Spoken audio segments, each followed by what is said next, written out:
Hey there, everyone. Welcome to the English Leap podcast.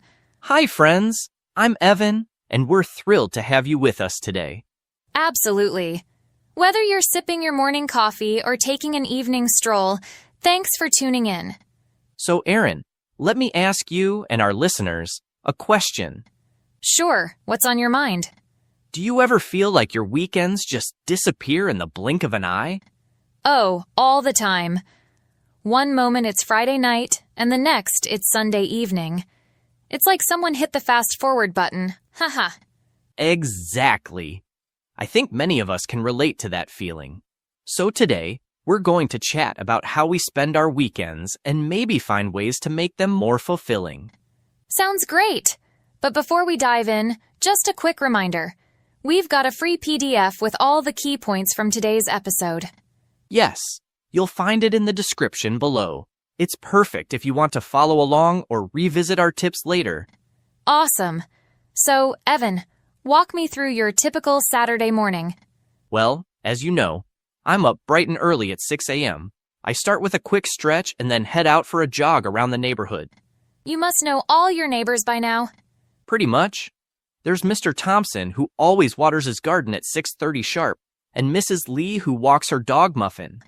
Muffin? That's adorable. Yeah, and Muffin tries to race me every time.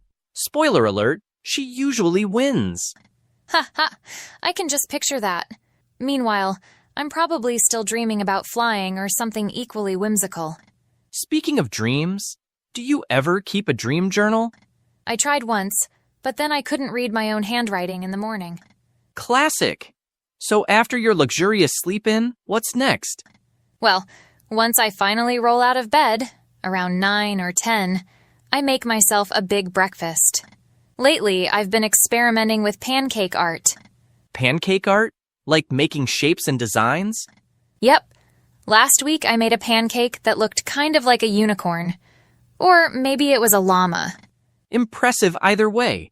I usually stick to my standard avocado toast. You and your avocado toast. Do you ever get tired of it? Not really. But I did spice it up last weekend by adding a poached egg on top. Living on the edge, I see. Hey, for me, that's wild. But seriously, having a routine helps me feel grounded. I get that. For me, variety keeps things interesting. Like, sometimes I'll decide on a whim to drive to the countryside. Really? Just like that? Yeah. One time I ended up at this charming little farmer's market. They had the best homemade jam I've ever tasted. That sounds delightful. Maybe I should be more spontaneous. Maybe. Or maybe we balance each other out. True. So after breakfast, what's next on your agenda? If the weather's nice, I might grab a book and head to the park. There's this big oak tree that's perfect for reading under. That sounds peaceful. I usually tackle some chores after breakfast. Laundry, cleaning, that sort of thing. Ah, the productive citizen. Do you ever take a break? Well, funny you should ask. Last weekend, I decided to try something different. I took a pottery class.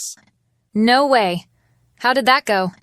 Let's just say I have a newfound respect for ceramic artists. My bowl looked more like a lopsided hat.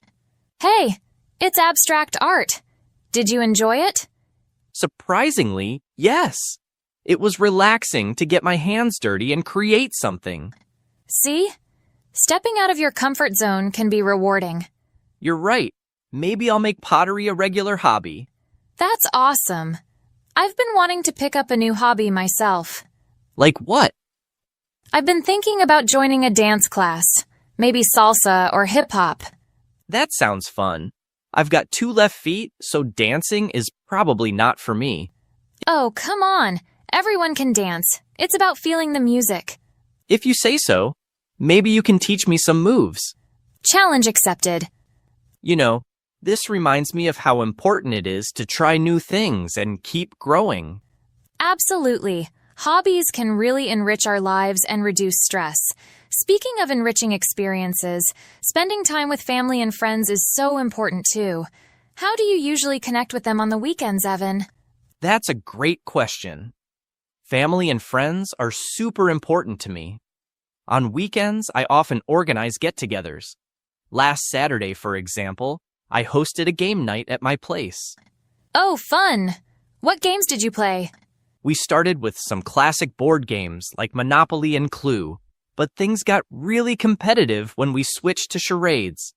Let's just say my acting skills leave a lot to be desired. I can imagine. I'm terrible at charades. I always end up laughing too hard to act anything out.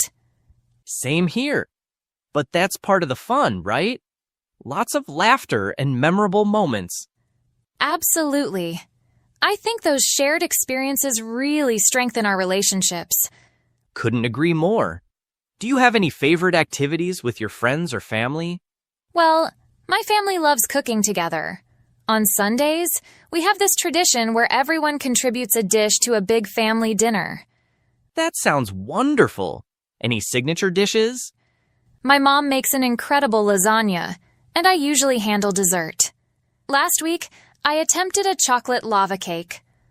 Ooh, ambitious. How did it turn out? Let's just say we ended up having ice cream instead. The center was more like a solid rock than molten lava. Haha. Hey, it's the effort that counts. Plus, ice cream is always a good backup. True. It was a good laugh, and we had a great time regardless. You know, cooking together is such a great way to bond. Maybe I should suggest that to my family. You should. Even if the meal isn't perfect, it's about the time spent together. Exactly. Sometimes I feel like we're all so busy that we forget to just enjoy each other's company. So true. That's why I try to unplug and be fully present when I'm with loved ones. That's a good practice. I admit, I'm guilty of checking my phone too often. Aren't we all? Maybe we can both make an effort to minimize screen time during social gatherings. Deal. Speaking of socializing, do you ever host movie nights? Yes. In fact, I'm planning one for this weekend. Thinking of doing a themed night. Maybe 80s classics. Nice. I'll bring the popcorn if I'm invited. Of course you're invited. The more, the merrier. Awesome. I'll dust off my leg warmers and neon headband. Ha ha ha. Now that's commitment. It'll be a blast. You know, these kinds of activities really recharge me. Which brings me to another topic, self-care. Ah, yes. Self-care is so important. What's your go-to self-care routine? Lately, I've been getting into mindfulness meditation. Just 10 minutes in the morning helps clear my mind. That's great. I've heard good things about meditation. I might have to give it a try. You should. It's surprisingly effective. What about you? For me, it's all about pampering. I love taking long baths with essential oils, and I've recently started using those fancy bath bombs. Bath bombs? I've seen those, but never tried one. Oh, you have to. They make the water all colorful and smell amazing. It's like a mini vacation in your tub. That does sound relaxing. Maybe I'll pick one up next time I'm at the store. Do it. Self-care isn't just about the physical, though. I also try to journal to process my thoughts. That's a good idea. Getting thoughts down on paper can be very therapeutic. Exactly. It helps me reflect on the week and set intentions for the days ahead. Speaking of the days ahead, how do you usually plan for the upcoming week? Well, I try to set aside some time on Sunday evenings to look at my schedule. I'll jot down any important meetings or events. That's smart. I do something similar. I use a planner app to organize my tasks and set reminders. Oh, I prefer good old pen and paper. There's something satisfying about physically checking off a task. I get that. Maybe I should switch to a paper planner. Give it a try. It might change your life. Perhaps. Do you also meal prep for the week? I've tried, but I usually end up eating all the prepped food by Tuesday. Same here. I have no self-control when it comes to snacks. Glad I'm not alone. Maybe we need to find better strategies. Agreed. Perhaps prepping just a couple of days at a time might work better. That's a good idea. Less overwhelming and less temptation to eat everything at once. Exactly. So, any big plans for next weekend? Actually, yes. I'm thinking of organizing a small picnic with friends at the park. That sounds lovely. Count me in if there's room. Always room for you. I'm planning to bring some homemade sandwiches and maybe try baking cookies again. Fingers crossed they turn out better than the lava cake. Hey now. But yes, let's hope so. I'm sure they'll be delicious. I'm planning to visit my grandparents next weekend. That's wonderful. Family time is so precious. It is. My grandma promised to teach me her secret apple pie recipe. Ooh, that sounds like a family heirloom. Definitely. I'm excited to learn it and maybe surprise everyone at the next family gathering. You'll have to bring some to the picnic. If all goes well, I'd be happy to. Great. Seems like we both have some nice plans lined up. Indeed. It's nice to have things to look forward to. Absolutely. Well, this has been a fantastic chat. It really has. I always enjoy our conversations. They're both fun and insightful. That's right. Before we wrap up, we're excited to introduce Charlotte, who will help us break down some key vocabulary and phrases from today's discussion. Stay tuned for that. But first, let's hear from Charlotte. Hi, Aaron and Evan. Hello, everyone. Thanks for having me on the show. I'm Charlotte, and I'm here to help you understand some important words and phrases we use today. Let's dive right in. In the blink of an eye, meaning very quickly, almost instantaneously. Example, the weekend was over in the blink of an eye. Hit the fast forward button, meaning to speed up a process or skip ahead. Example, during the boring lecture, I wished I could hit the fast forward button. Walk me through, meaning explain something step by step.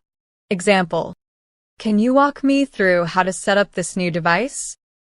Whimsical, meaning playful and imaginative, fanciful. Example, the artist's whimsical paintings were a hit at the gallery. On a whim, meaning spontaneously, without planning. Example, she bought the dress on a whim while shopping. Living on the edge, meaning taking risks, being adventurous. Example, he's always living on the edge, trying extreme sports. 2 left feet, meaning clumsy in dancing. Example, I avoid dancing because I have 2 left feet. Pampering, meaning indulging in comfort and luxury. Example, after exams, she spent the day pampering herself at the spa.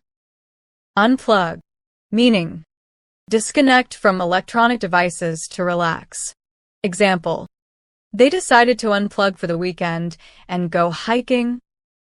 Pique interest, meaning to arouse curiosity. Example, the mysterious book title piqued my interest. I hope these explanations help you understand today's episode better. Remember, building your English vocabulary is a great step towards boosting your confidence. Thanks for joining me, and see you next time. Wow, that was so helpful. Thanks, Charlotte. Absolutely, Charlotte.